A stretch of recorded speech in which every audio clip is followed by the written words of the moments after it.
Today I'm going to reminisce a bit about some of my hobbies or thoughts of the past regarding money and self sufficient living and getting out of the system. So, back in, I believe it was about 2011, I want to say, we came back from a foreign country, my wife and I, and our children, and at that point we only my son was born, and my wife was pregnant with our twin girls, and so we came back, and I was a little bit living in a foreign country, being supported by other people. I didn't really have a, how shall we say, I saw how being financially self sufficient was one key to having more freedom in my life in terms of being able to do what I wanted to do and live the way I wanted to live.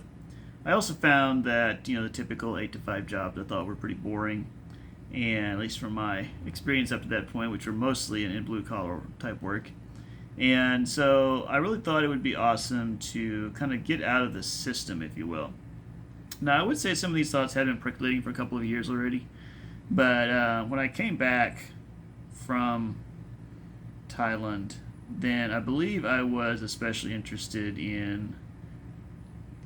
So I suppose in some regards, I've always had interest in abundance, right? In having plenty and having the freedom that comes with that.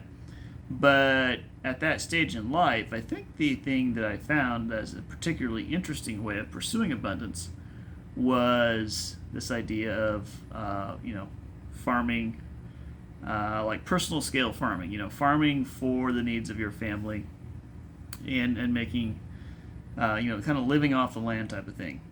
We had a small home on 3 acres out in the Kansas countryside. My uncle sold it to me. It was just a field, and we built a small house, and a lot of the property remained a field basically because there wasn't really that much else to do with it necessarily, unless you invested more money to try to make it into something else. So we were surrounded on several sides by more field, and I like the idea of being self-sufficient.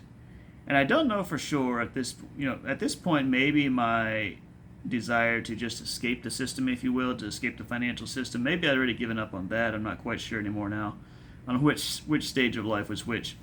But I do remember quite distinctly that I kind of got this obsession with rotational grazing.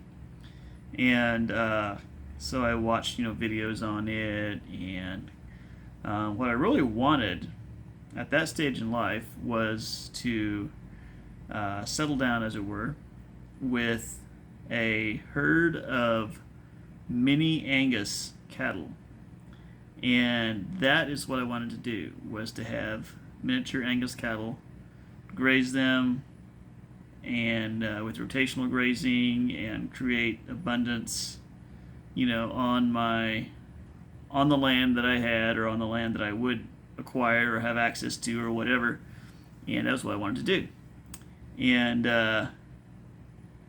that is not what happened, but that is, I had that desire to achieve abundance. And I think even before we went to Thailand, I want to say, I had this interest in permaculture, and some of the ideas around permaculture are this idea that you can design the landscape around you with productive,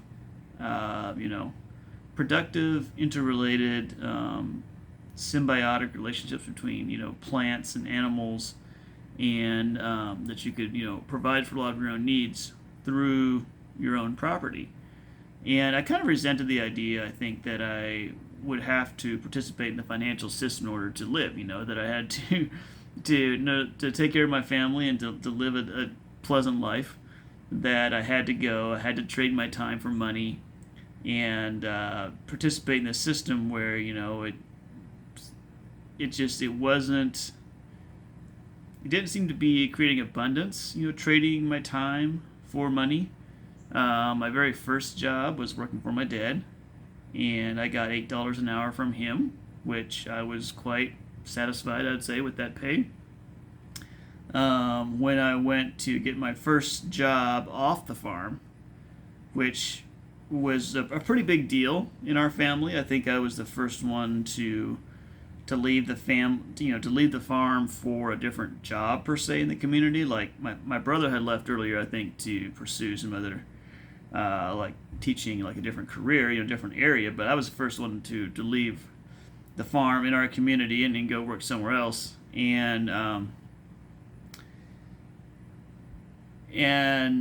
so I did that, and the employer asked me, well, one of the questions on the application was desired wage or something like that, and I was like, do you want me to fill this out? And I was a little bit like, I mean, you want me just to ask for how much money I want?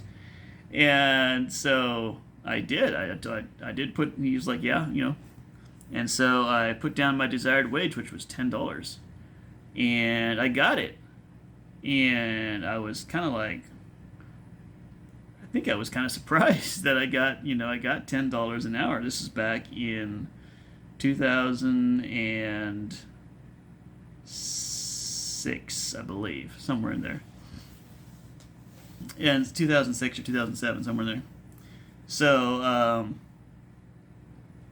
then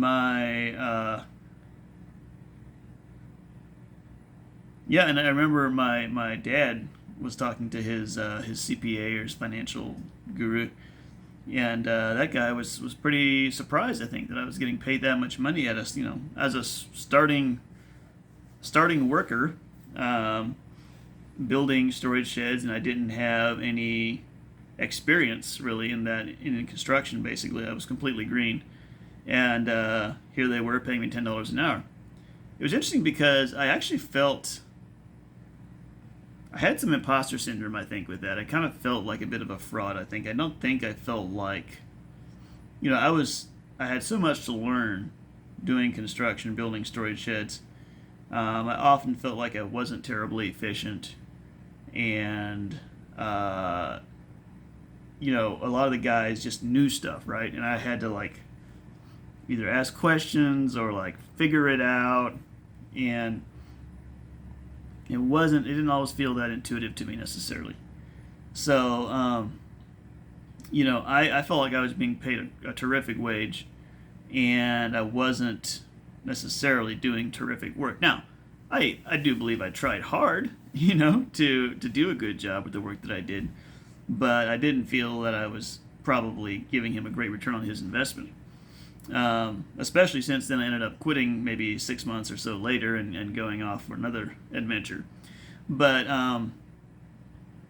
it's interesting in retrospect now, comparing that wage to my hourly rate currently as someone self-employed, and sort of contrasting the two and how much more that I charge now, but without that same sort of imposter syndrome. Now, I would say there is still a rate that would probably tend to make me feel that way, right? What would that rate be? I don't know. Probably, I don't know. I think I have lost some of my, how shall we say? I think I'm more confident now, in terms of if I know there's a going rate in industry, or if I know I'm bringing value, that I'm not worried about charging, if I'm able to charge a decent price, I'm not too worried about that generally, I think. But even so, probably you could argue that, it's still true that my currently hourly rate is way below what some people would consider to be workable. So it's kind of fascinating how people have their different thresholds. And, for me, probably if I was able to, on a consistent basis, make, let's say, $500 an hour, then in that scenario, maybe I would feel a little bit like, ooh, am I providing enough value here? Is this, I might feel some of those same feelings that I was making, when I was making $10 an hour. Now, hopefully, I will get to where my time is worth $500 an hour. It's not yet, so we're not there yet. but it has come a long way from $10 an hour. That's for sure. Now, to be fair, inflation has taken its toll. So I don't know what. I guess I should look it up to see what that $10 would be worth now. It might actually be $17 or $20 an hour compared to in modern day wage perhaps. But anyway, yeah. So I think I did make a definite shift as far as being willing to participate in the financial system.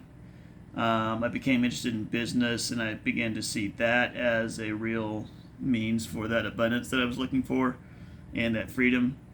And so, as I made that shift, I think it really kind of changed my perspective, I would say, to where I no longer saw myself as kind of, while I lived overseas, it was a little more like, well, I'm never getting rich anyway, so who cares how I spend my money a little bit, there's a little bit of that thing.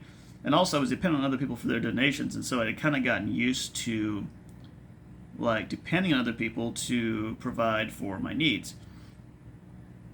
So coming back to the U.S., there was a little bit of a rude awakening, or not extremely intense, but I had to make a little bit of a mindset shift around, I'm not entitled to anybody paying for my stuff. Like, I need to just take care of it now, and I need to figure this out.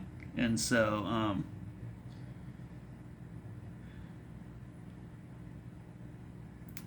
So yeah, and then I maybe went too far. Maybe I went too deeply into the business of, like, or too deeply into the mindset of, like, wow, business is going to be like the answer for my life, and it's going to just be amazing and transform everything.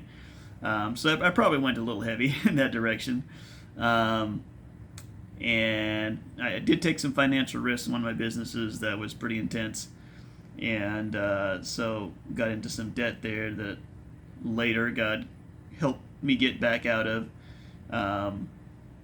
Although you could make the argument I'm still paying on some of it based on how it all turned out. So anyway, that's kind of a bit of a trip down memory lane for me. Thanks if you're still here, then kudos. Thanks for joining me.